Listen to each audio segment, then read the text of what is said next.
গল্পের সওদাগর চ্যানেলে আপনাদের সবাইকে স্বাগতম। আজকে আমরা শুনব হুমায়ূন আহমেদের হিমুর রূপালী রাত্রি পর্ব ৪।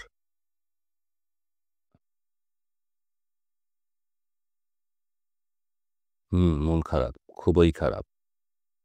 ব্যবসা হচ্ছে না? না। জগলু ভাই দীর্ঘ নিঃশ্বাস ফেললেন, ক্লান্ত গলায় বললেন, বাবা কিছু ক্যাশ রেখে গিয়েছিল বলে ভেঙে খাচ্ছি। ক্যাশ শেষ হলে কি হবে জানি না। আপনার মতো হলুদ পাঞ্জাবি পরে পথে পথে ঘুরতে হবে। ভাগ্য, বুঝলেন হিমু ভাই, সবই ভাগ্য। জগলু ভাই বিমর্ষ মুখে চায়ে চুমুক দিচ্ছেন। জগলু ভাইয়ের দোকানের নাম সুরমা স্টেশনারি। রাস্তার মোড়ে বেশ বড় দোকান। জিনিসপত্র ভালোই আছে, দোকানটাও দেখতে সুন্দর। দুজন কর্মচারী আছে, সুদর্শন, কথাবার্তায় ভদ্র। অথচ এই দোকানে কোনো কাস্টমার আসে না, আসলেই আসে না।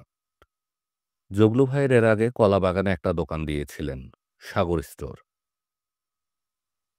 সেখানেও একই অবস্থা। আশেপাশের সব দোকানে ভালো বিক্রি, সাগর স্টোরে মাছিও ওড়ে না যে কর্মচারীরা মাছি মারবে। জগলু ভাই দোকানের জায়গা বদলালেন, নাম বদলালেন। আগে যে কর্মচারী ছিল তাকেও বদলালেন, কোনো লাভ হলো না। এখানেও এই অবস্থা। সব দোকানে রমরমা ব্যবসা, তারটা ফাঁকা। হিমু সাহেব: জি। ভাগ্যটা কেমন জিনিস দেখলেন? আমি সারাদিন চুপচাপ বসে থাকি, চা খাই, আর মনে মনে ভাগ্য কি সেটা ভাবি। কেন আমার দোকানে লোক আসবে না? আমি জিনিসের দাম বেশি রাখি না, কাস্টমারের সাথে ভালো ব্যবহার করি, তারপরেও কেন এই অবস্থা? বড় ধরনের পীর ফকির পেলে ডেকে জিজ্ঞাসা করতাম, আপনার সন্ধানে কোনো পীর ফকির থাকলে নিয়ে আসবেন। ওনাদের দোয়াতে যদি কিছু হয়, খরচপাতি যা লাগে আমি দিব। কথাটা মনে রাখবেন হিমু সাহেব? জি, মনে রাখব। চা কি আরেক কাপ খাবেন? জি না, আজ কাজ আছে। উঠি, বসেন, গল্প করি। চুপচাপ বসে থাকি, কথা বলার মানুষ নেই। আরেকদিন এসে গল্প করব। আমার প্রচুর কাজ আজ। একটা লোকের সন্ধান করছি, নাম ইয়াকু। শুধু নাম দিয়ে লোক খুঁজে বের করে ফেলবেন? 1 কোটি লোক থাকে ঢাকা শহরে। আমি উঠে দাঁড়াতে দাঁড়াতে বললাম, চেষ্টা করে দেখি। দুপুরে চলে আসুন, আজ খিচুড়ি রাঁধতে বলেছি। আমার কাজের ছেলেটা ভাত মাছ রাঁধতে পারে না, খিচুড়ি পোলাও এসব ভালো রাঁধে। দেখি, সময় পেলে আসব। আমি আবার পথে নামলাম। পায়ের ভাঙানো কষ্ট দিচ্ছে। মানুষের দুটা অংশ, শরীর এবং মন। মন অনেক কষ্ট সহ্য করতে পারে, শরীর কেন পারে না? শরীরের বয়স বাড়ে, মনের পারে না।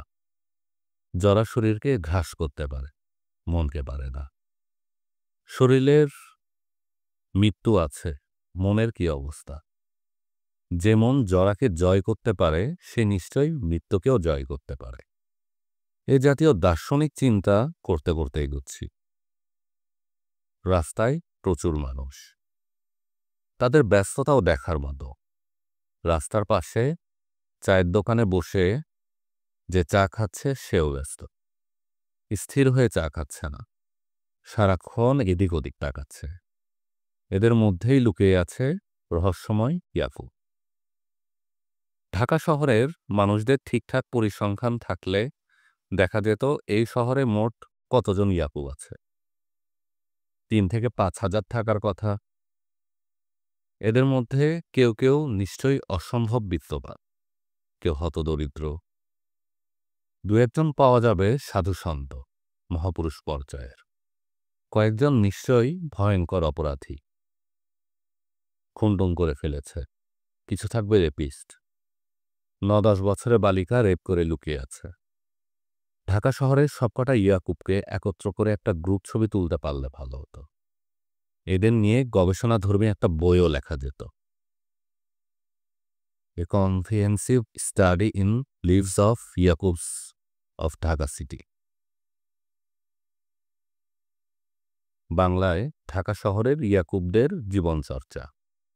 না, বাংলা নামটা ভালো লাগছে না। গবেষণাধর্মী বইয়ের নাম ইংরেজিতেই ভালো খোলে। গরম লাগছে। শীতকালে রোদ খুব চড়া করা হয়। রোদটা জামাকাপড় ভেদ করে চামড়ার ভেতরে ঢুকে পড়ে। রোদ থেকে ছায়াতে গেলে লাগে ঠান্ডা। শীতকাল হলো এমন এক কাল, যে কালে রোদেও থাকা যায় না, ছায়াতেও থাকা যায় না।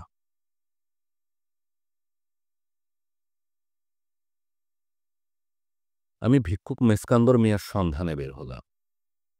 আজ ১৭ তারিখ, এই খবরটা তাকে জানানো দরকার। বেচারা তারিখ জানতে যাচ্ছিল। যে পাথর আমাকে ব্যথা দিয়েছে তাকেও দেখে আসতে ইচ্ছা করছে। জগৎ অতি রহস্যময়। কে জানে, একদিন হয়তো বৈজ্ঞানিকরা বের করে ফেলবেন জড়পদার্থেরও মন আছে, তাদের জীবনেও আছে আনন্দ বেদনার কথা।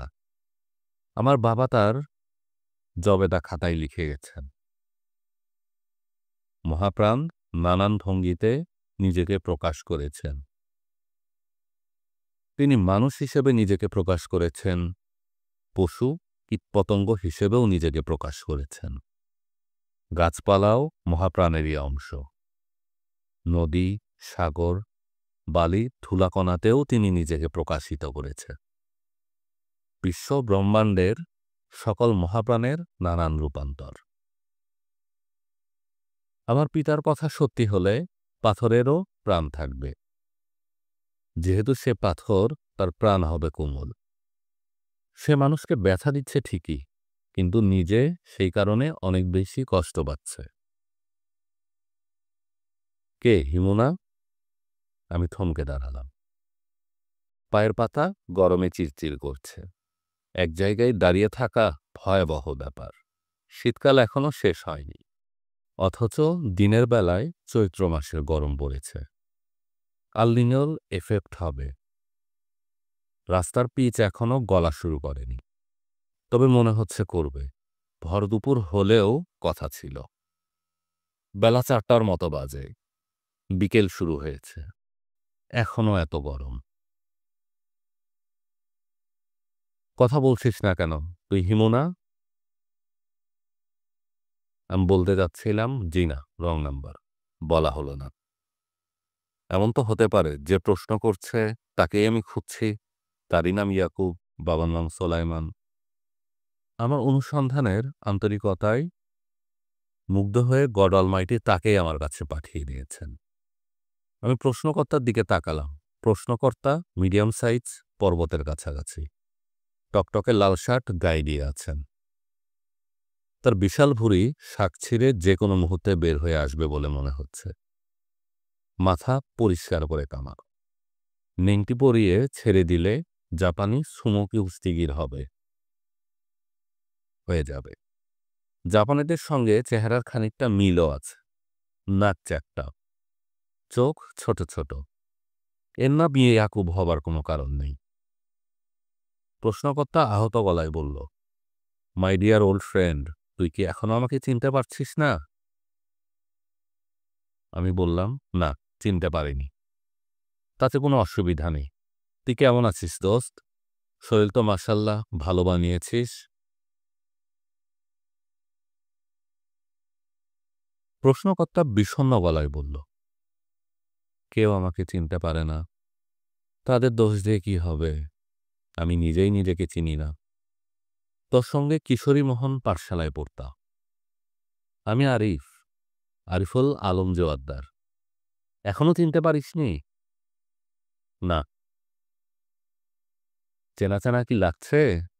না, তাও লাগছে না। তাও লাগছে না। অবশ্য শুরুতে ভেবেছিলাম তুই ইয়াকুব। ইয়াকুবকে? ইয়াকুব হলো সোলাইমানের ছেলে।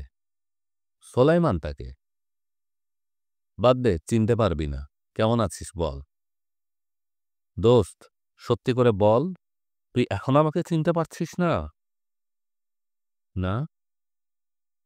চিনতে না পারলে এমন আন্তরিকতার সাথে কথা বলছিস কেন? তুই আন্তরিকভাবে কথা বলছিস দেখে আমিও বলছি। আরিফুল আলম জোয়াদ্দার গলা নিচু করে বলল, ক্লাস 4-এ পড়ার সময় একদিন বেঞ্চিতে গিয়ে করেছিলাম, যার জন্য টিফিনের সময় ক্লাস ছুটি হয়ে গেল। অঙ্ক স্যার আমাকে ডাকতেন ব্যাঙাচি। আমি হতভম্ব হয়ে তাকিয়ে আছি। ব্যাঙাচির এই অবস্থা? ইউনিভার্সিটির পুরনো বন্ধুর সঙ্গে দেখা হলে মুখ হাসি হাসি করে জিজ্ঞাসা করা হয়, তারপর কি খবর, ভালো আছেন, এখন কি করছেন? স্কুলের পুরনো বন্ধুদের বলা হয়, আরে তুমি কেমন আছো? কলেজের পুরানো বন্ধুর সঙ্গে বলা হয়, আরে তুমি কেমন আছো? আর স্কুল লেভেলের বন্ধুর সঙ্গে দেখা হলে একজন আরেকজনের উপর ঝাঁপিয়ে পড়ে, তাই নিয়ম। আমি ব্যাঙাচির উপর ঝাঁপ দিব কিনা ভাবছি। বেচারা যেভাবে করুণ চোখে তাকিয়ে আছে, মনে হচ্ছে আমার ঝাঁপের অপেক্ষা করছে। ঝাঁপ দেয়াই মনস্থ করলাম। দু হাতেও তাকে ঠিক জড়িয়ে ধরা গেল না। ব্যাঙাচি ধরা গলায় বলল, দোস্ত, গরমের মধ্যে জড়াজড়ি করিস না, ছাড়, শরীর ভর্তি চর্বি, জড়াজড়ি করলে অস্বস্তি লাগে। আমি বললাম, লাগুক অস্বস্তি, তোকে ছাড়ব না। তুই এমন মোটু হয়েছিস কিভাবে?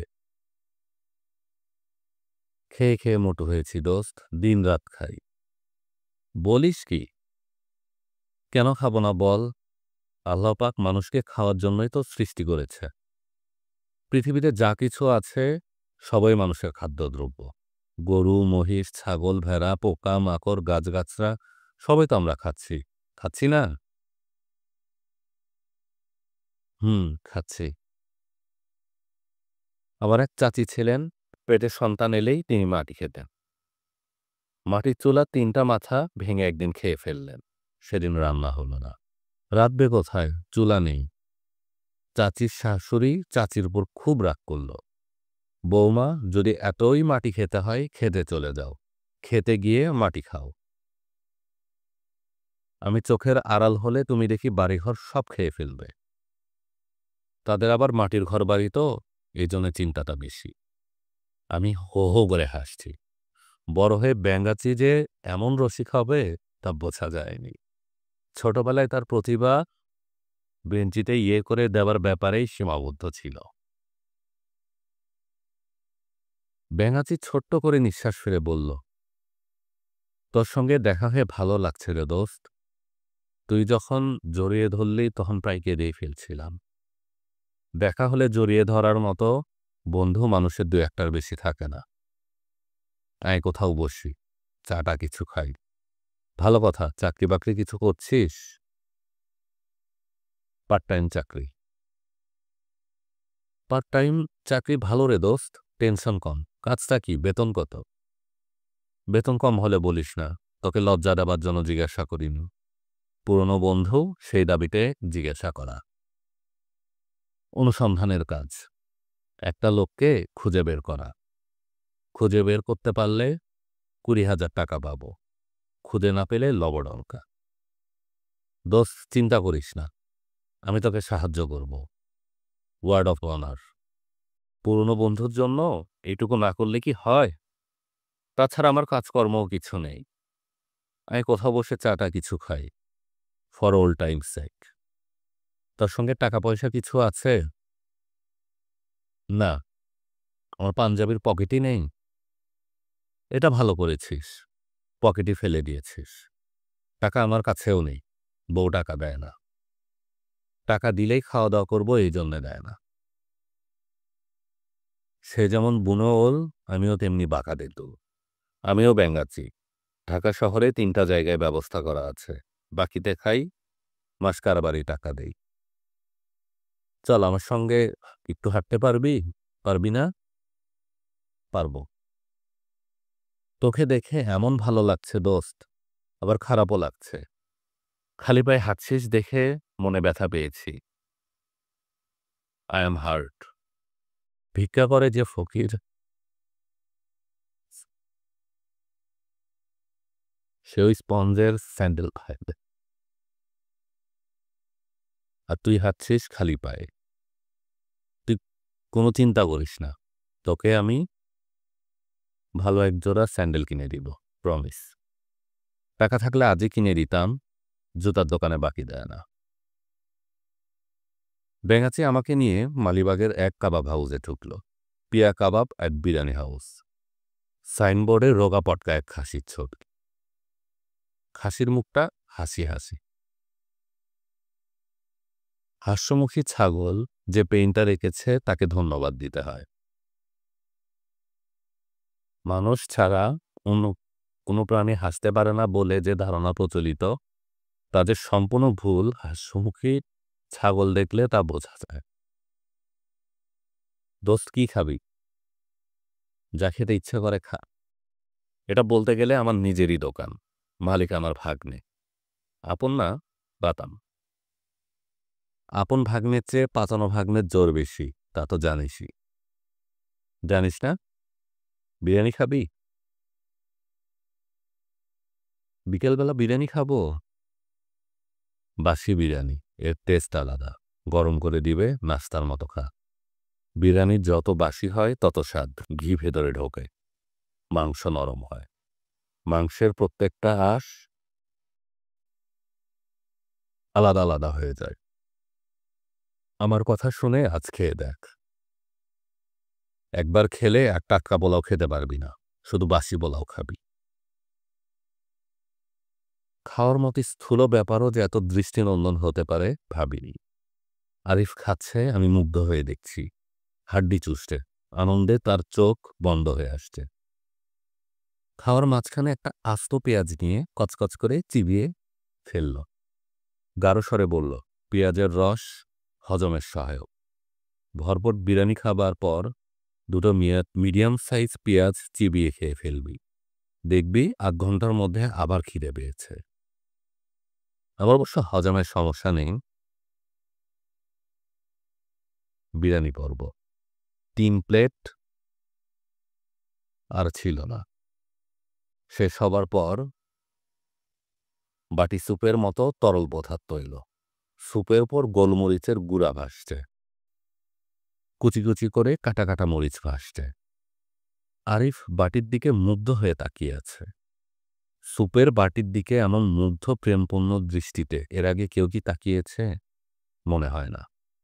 আমি বললাম, জিনিসটা কি? আরিফ গাঢ় স্বরে বলল, কাচ্চি রসা। কাচ্চি রসা নাম কি? এই নাম তো আগে শুনিনি। শুনবি কি করে? আমার দেয়া না। অসাধারণ একটা জিনিস। কাচ্চি বিরিয়ানির তেল চুইয়ে চুইয়ে পাতিলের নিচে জমা হয়। হাই প্রোটিন, খেতে অমৃত। হঠাৎ একদিন আবিষ্কার করলাম, সেও এক ইতিহাস। শুনবি? বল, শুনি। কিসমত নামে পুরানো ঢাকায় একটা রেস্টুরেন্ট আছে। সেখানে বিরিয়ানি খাচ্ছি, হঠাৎ দেখি বাবুর্চি পাতিল থেকে তেল নিংড়ে ফেলে দিচ্ছে।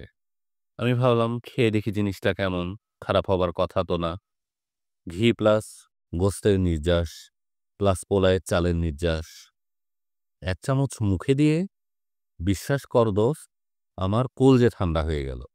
সেই থেকে নিয়মিত খাচ্ছি। চেখে দেখবি একটু? না, থাক, রোগা পেটে সহ্য হবে না। ব্যাঙাচি গভীর তৃপ্তিতে কাচ্চি রসার বাটিতে চুমুক দিল। লম্বা চুমুক না, ধীর লয়ের চুমুক, যেন প্রতিটি বিন্দুর স্বাদ আলাদা আলাদাভাবে নিচ্ছে। তার চোখ বন্ধ, মাথা সামান্য দুলছে, যেন কোনো সঙ্গীত রসিক বিথোফেনের 5th সিম্ফনি শুনছে। আরিফ হঠাৎ চোখ খুলে গোপন কোনো সংবাদ দেওয়ার মতো করে বলল, মিরপুরে বিহারিদের একটা দোকান আছে, খাসির চাপ বানায়। এমন চাপ বেহেস্তের বাবুচিও বানাতে পারবে না। তোকে একদিন নিয়ে যাব। আজই নিয়ে যেতাম, ওরা আবার বাকিতে দেয় না। কি সব মশলার চপটাকে 4-5 ঘন্টা ভিজিয়ে রাখে, তারপর ডোবা তেলে ভাজে। মশলার মধ্যেই কারিগরি। খাওয়া দাওয়া ছাড়া অন্য কোনো প্রসঙ্গ নিয়ে তুই কথা বলিস না? বলবো না কেন? বলি, তবে বলতে ভালো লাগে না। খাওয়ার জন্য মরতে বসেছি। ডাক্তার জবাব দিয়েছে শরীর ভর্তি চর্বি, high blood pressure, high cholesterol, liver damaged, fatty liver, কিডনির সমস্যা। হয়তো আর বছর খানিক বাঁচব। যার জন্য মরতে বসলাম তাকে নিয়েই কথা বলি। কাচ্চি রসা খেয়েছি, এখন তার ইফেক্ট কি হয় দেখ। তাকিয়ে থাক আমার দিকে। আমি তাকিয়ে আছি। ব্যাঙাচি ঘামতে শুরু করেছে। ফোঁটা ফোঁটা ঘাম না, বৃষ্টির ধারার মতো ঘাম নেমে আসছে। একটা বড় ফ্লোর ফ্যান তার দিকে দেওয়া হয়েছে। পাখা ফুল স্পিডে ঘুরছে। ব্যাঙাচি ক্লান্ত গলায় বলল, এরকম ঘাম চলবে আধা ঘন্টার মতো, তারপর শরীর নেতিয়ে যাবে। তখন ঘন্টাখানেক শুয়ে থাকতে হবে। তুই চলে যা, এদের এখানে বিছানা আছে, আমি শুয়ে থাকব। চলে যাব? অবশ্যই চলে যাবি। এই নে, কার্ডটা রেখে দে, বাসার ঠিকানা আছে। সন্ধ্যার পর চলে আসছিস, তোকে স্যান্ডেল কিনে দিব। আমার হাতে তো এরা টাকা পয়সা দেয় না, তোর ভাবিকে বলবো স্যান্ডেল কিনে দিতে। তুই খালি পায়ে হাঁটছিস দেখে মনে খুব কষ্ট পেয়েছি। ক্লাসের কত অবামগা বগা কোটিপতি হয়ে গেল, আর তুই খালি পায়ে হাঁটাহাঁটি করিস। তুই কথা বলিস না, চুপ করে থাক। কথা বলতে তোর কষ্ট হচ্ছে। কষ্ট তো হচ্ছেই। তোর কোনো কার্ড আছে? না। জিজ্ঞাসা করাই ভুল হয়েছে। খালি পায়ে যে হাঁটে তার আবার কার্ড কি? যাই হোক, আমারটা রেখে দে। সন্ধ্যার পর বাসায় চলে আসবি। দারোয়ান ঢুকতে না দিলে কার্ড দেখাবি। স্ট্রেইট আমার কাছে নিয়ে যাবে। দারোয়ানকে বলা আছে। অপরিচিতদের মধ্যে যারা আমার কার্ড দেখাবে শুধু তাকেই ঢুকতে দিবে। তুই কি খুব মালদার পার্টি নাকি? কার্ডটা দেখ, কার্ড দেখলেই বুঝবি। আর দোস্ত শোন, তোকে আমি সাহায্য করব। ওয়ার্ড অফ অনার, ওই লোককে খুঁজে বের করব। ব্যাঙাচির ঘাম আরো বেড়ে গেল। তাকে ওই অবস্থায় রেখে আমি চলে এলাম, হাতে ব্যাঙাচির কার্ড।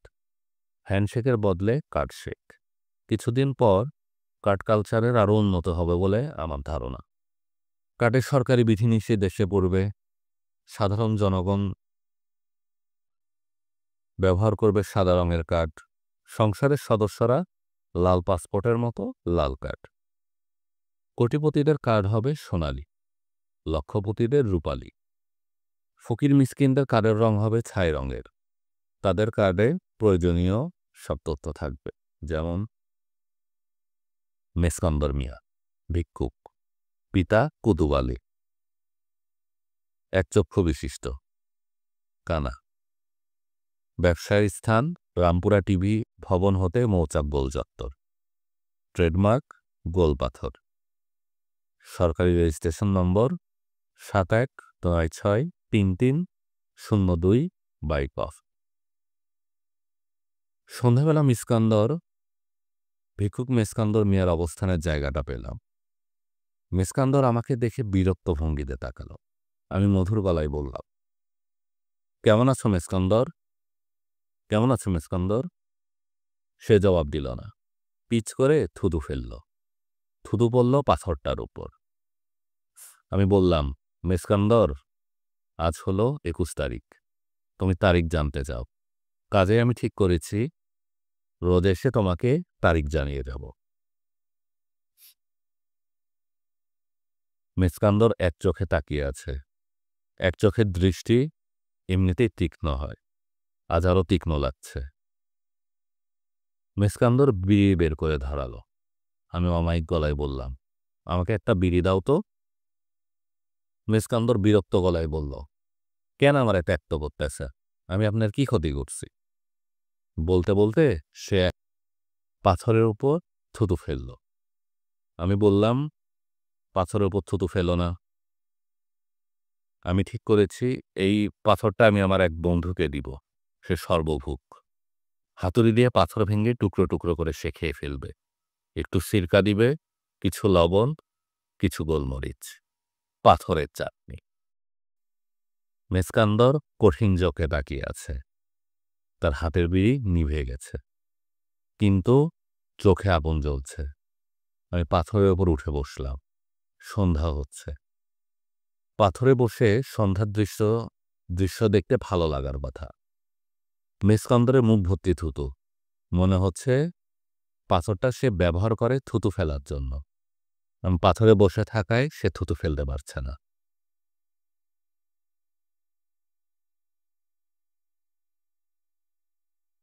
আমি ইয়াকুব সাহেবকে স্বপ্নে দেখলাম। ভদ্রলোকের কেমন মমি মমি চেহারা। তার চোখেও কোনো সমস্যা আছে। সারাক্ষণ পিটপিট করে চোখের পাতা ফেলছে। শবাসনের মতো শিরদাঁড়া সোজা করে আমার বিছানায় বসে আছেন। খালি গা বেয়ে ঘাম পড়ছে, অথচ শীতকাল। আমি চাদর গায়ে স্বপ্নের ভেতর কাঁপছি। ইয়াকুব সাহেব মাঝে মাঝে বড় বড় নিঃশ্বাস নিচ্ছেন। খালি গায়ের কারণে তার পাঁজরের সব হাত দেখা যাচ্ছে। পাঁজর বের করা বুদ্ধের মূর্তির সঙ্গে কিছু মিল আছে। বুদ্ধদেবের কানের মতো বড় বড় কান, টানা টানা চোখ। আমি বললাম, ইয়াকুব না, আপনাকে কদিন ধরে খুঁজে বেড়াচ্ছি। কেমন আছেন? জি, ভালো। ধ্যান করছিলেন নাকি? অনেকটা সেরকম। সরি, আপনার ধ্যান ভাঙালাম। না, ঠিক আছে। আপনি আসল ইয়াকুব তো? আপনার বাবার নাম কি? বাবার নাম শ্রী সোলাইমান। নামের আগে শ্রী বসাচ্ছেন কেন? আপনি মুসলমান না? জি না, আমাদের মানব ধর্ম। ও আচ্ছা, মানব ধর্ম। মানব ধর্মের আগে শ্রী বসানো যায়, আবার জনাবও বসানো যায়। আপনার যা ভালো লাগে তাই বসাতে পারেন। জানতাম না। ইয়াকুব সাহেব ধ্যানস্থ হয়ে পড়লেন, চোখ বন্ধ। আমি ইতস্তত করে বললাম, ধ্যান করে কিছু পাচ্ছেন? কিছু পাওয়ার জন্য তো ধ্যান করছি না, মনের শান্তির জন্য ধ্যান করছি। শান্তি পাচ্ছেন? এখনো পাচ্ছি না, তবে পাব। ইয়াকুব সাহেব। জি। আপনার ঠান্ডা লাগছে না? জি, একটু লাগছে। আমার চাদরটা কি আপনার গায়ে জড়িয়ে দিব? দিতে পারেন, তবে আপনার তো ঠান্ডা লাগবে। ঠান্ডায় আমার কষ্ট হয় না। ঠান্ডা সহ্য করার মন্ত্র আমার বাবা আমাকে শিখিয়ে গেছেন। মন্ত্রটা কি? আপনাকে বলা যাবে না। গুরুমুখী গুপ্তবিদ্যা। আপনাকে বললেই বিদ্যা চলে যাবে। তাহলে বলার দরকার নেই। চাদরটা গায়ে জড়িয়ে দিন, ভালো ঠান্ডা পড়েছে। এত ঠান্ডা জানলে খালি গায়ে ধ্যানে বসতাম না, মিস্টেক হয়ে গেছে। আমি ইয়াকুব সাহেবের গায়ে চাদর জড়িয়ে দিলাম। স্বপ্নের মধ্যেই শীতে আমার নিজের শরীর জমে গেল, এবং আমি জেগে উঠে দেখি গায়ের লেপ মেঝেতে পড়ে আছে।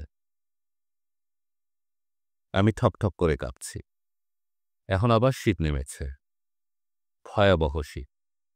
শৈত্যপ্রবাহ চলছে। খবরের কাগজ বলছে 1 সপ্তাহ থাকবে। নেতাদের খুব সুবিধা হয়েছে। করুণ মুখ করে সদরঘাট লঞ্চ টার্মিনালে, গাবতলীতে, কমলাপুর রেল স্টেশনে শীতের কাপড় বিলি করতে পারছে। সেই ছবি টিভিতে দেখানো হচ্ছে। পত্রিকায় সচিত্র সংবাদ ছাপা হচ্ছে। ছবির ক্যাপশন, শীতার্ত মায়ের মুখে হাসি। দেখা যাচ্ছে মা একজন খালি গায়ে শিশুকে নিয়ে দাঁড়িয়ে আছে। মা এবং শিশু দুজনেরই মুখ ভর্তি হাসি। দুজনেই কম্বলের দিকে হাত বাড়িয়ে আছে। গল্পের সওদাগর চ্যানেলে আপনারা শুনছিলেন হুমায়ুন আহমেদের হিমুর রূপালী রাত্রি পর্ব 4।